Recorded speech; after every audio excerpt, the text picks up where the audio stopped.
नमस्कार, तुमच्या सर्वांचे माझ्या चॅनलमध्ये खूप खूप मनापासून स्वागत आहे। आज आहे अक्षय तृतीया। अक्षय तृतीया हा अत्यंत शुभ मुहूर्त असतो आणि 3.5 मुहूर्तापैकी एक मुहूर्त मानला जातो। तर आज आपण अक्षय तृतीयेच्या दिवशी पूजा कशी मांडावी तर ते मी या व्हिडिओमध्ये तुम्हाला सांगणार आहे। तर मी अशा प्रकारे पूजा केली आहे। तसेच अक्षय कलश आपण कसं भरायचं, त्याची पूजा कशी करायची, ही सर्व माहिती या व्हिडिओमध्ये मी तुम्हाला सांगणार आहे। चला तर मग आपण व्हिडिओला सुरुवात करूयात। सर्वप्रथम आपल्याला मंगल कलश भरून घ्यायचा आहे। तर असा एक तांब्या घ्यायचा आहे किंवा कळशी घ्यायची आहे। त्यामध्ये पाणी भरायचं आहे। त्यामध्ये हळदी कुंकू, अक्षदा आणि सुपारी हे सर्व आपण त्याच्यामध्ये टाकायचं आहे। आणि त्यानंतर माझ्याकडे गंगाजल होतं ते मी त्यामध्ये टाकलं। तसेच या कलशाला आपण 5 नागवेलीचे खाऊचे तुमच्या इकडे काय म्हणतात ह्या पानांना मला कमेंटमध्ये नक्की सांगा। तर हे पानं लावायचे आहे आणि आपण आपल्या देवघरामध्ये हा मंगल कलश हा नेहमीसाठी असतो। काहींच्या घरामध्ये असतो, काहींच्या घरामध्ये नसतो। माझ्या घरामध्ये आहे तो नेहमीचाच श्रीफळ याच्यावरती ठेवायचा आहे। आणि त्यानंतर आपण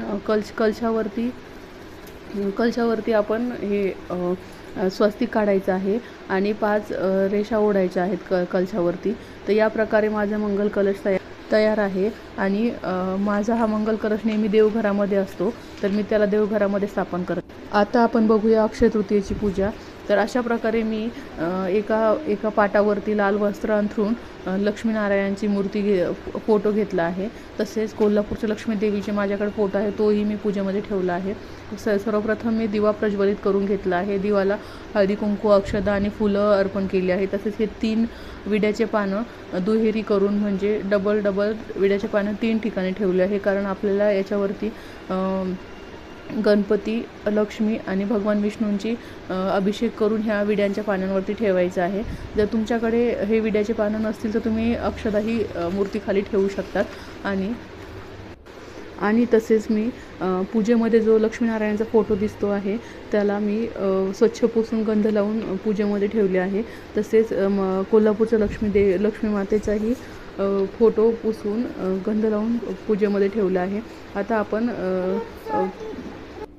आता सर्वप्रथम आपण गणपती बाप्पांची मूर्ती तामणामध्ये घेऊन जलाभिषेक करायचा आहे आणि ओम गण गणपते नमः, ओम गण गणपते नमः, ओम गण गणपते नमः या मंत्राचा अभिषेक करून या मंत्रांचा जप करून अभिषेक करायचा आहे। त्यानंतर लाल वस्त्राने मूर्ती स्वच्छ पुसून गंध लावून विड्याच्या पानांवरती ठेवायची आहे।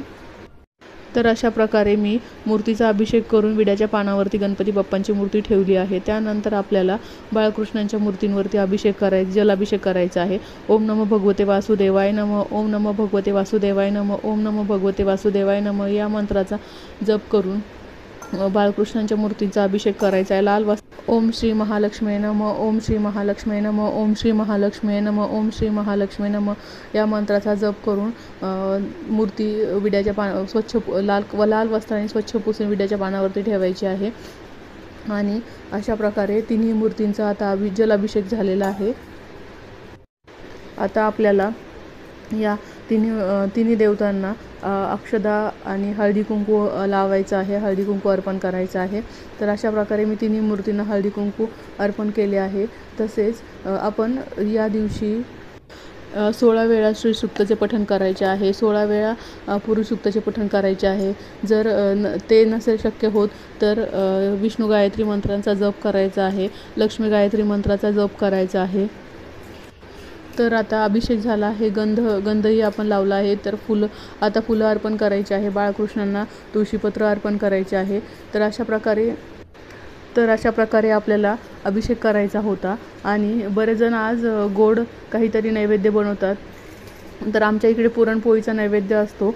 तसेच बऱ्याच ठिकाणी ह्या सीझनमध्ये आंबे, चिंच, खरबूज हे फळं पिकतात, तर त्यामुळे बऱ्याच ठिकाणी ह्या फळांचेही नैवेद्य दाखवले जातात। तर तुमच्याकडे कुठला नैवेद्य दाखवला जातं हे मला कमेंटमध्ये नक्की सांगा। आता आपण अक्षय पात्र कसे भरतात आणि त्याची पूजा कसे करतात तर याची माहिती बघूयात। अक्षय पात्रासाठी आपल्याला एक तांब्या घ्यायचा आहे आणि तो तांदळांनी पूर्ण भरून घ्यायचा आहे। तर तांदळांनी पूर्ण भरून घेतल्यानंतर त्यावरती हळद कुंकू अर्पण करायचे आहे। तसेच आपल्याकडे लेकूरवाळी जी हळकुंड असते ती ठेवायची आहे. आणि त्यानंतर तुमच्याकडे जर हे कमळगट्टा असेल तर एक कमळगट्ट्याचं बी त्यामध्ये ठेवायचं आहे. तसेच एक कवडी त्यामध्ये ठेवायची आहे. तसेच एक इलायची ठेवायची आहे आणि एक लवंग ठेवायचे आहे. सोनं तुमच्याकडे काही सोनं असेल अंगठी वगैरे तेही तुम्ही ठेवू शकतात. कॉईन्स ठेवू शकतात. तसेच पैसे ठेवू शकतात. या मंगल कलशावरती स्वस्तिक काढायचं आहे आणि 5 रेषा ओढायच्या आहे. माझ्या कमळगट्ट्याच्या बिया आहेत ज्या मी रोजच्या पूजेमध्ये वापरते, त्या मी लक्ष्मीदेवींच्या मूर्तीसमोर ठेवल्या आहेत. तुम्हाला अक्षय तृतीयेची पूजेची माहिती कशी वाटली कमेंटमध्ये नक्की सांगा. माहिती आवडल्यास चॅनलला सबस्क्राईब करायला विसरू नका. लाईक आणि शेअरही नक्की करा. पुन्हा भेटूया एका नवीन व्हिडिओद्वारे एका नवीन आध्यात्मिक माहितीसह. सर्वांना अक्षय तृतीयेच्या खूप खूप शुभेच्छा. धन्यवाद.